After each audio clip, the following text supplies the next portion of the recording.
面貌清秀，上人之美，店面内嘅客家妹林子娟，如开做唱歌就本人感染。这条古背将林子娟对阿婆嘅情感完全表现出来，未唱出来对阿婆嘅思念。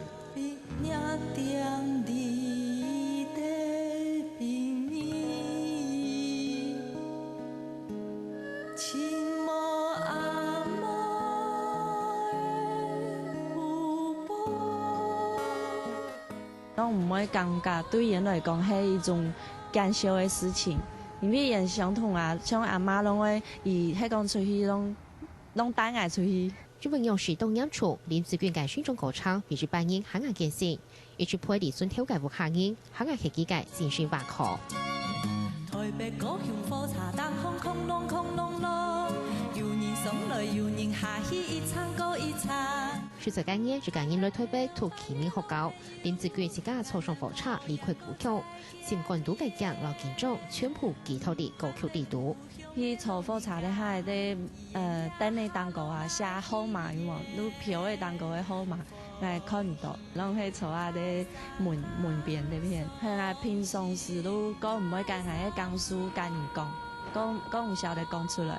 嗰時嗰度將我媽媽又係我姑姑人啦，又喺度等到疼到我嗰個人底下講嚇，唔得下，我上路卡呀。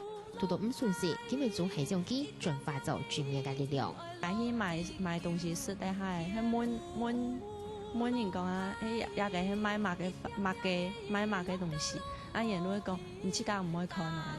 啊等下會想，會想，我做乜看唔到路身咧？啊又係本人看唔出來。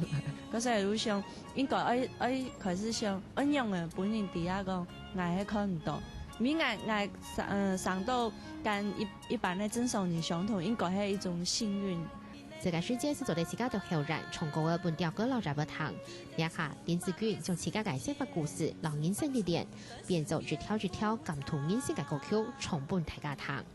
有童話，有童話，有童話，伊係童話仙子。最最有靈感，林子娟讓片拿嘅留針機，將歌詞老線路留起來，配音嘅詞老曲為分塊進行，林子娟是可以同時完成。就算天公伯總農機，唔過林子娟並冇人怪，什麼嘅客戶所做嘅障礙，大連武客應該關懷老祝福，唔記得面後車嘅負壓，可以從屬於自家嘅光明態度。下星小風寒林秋玲推報報道。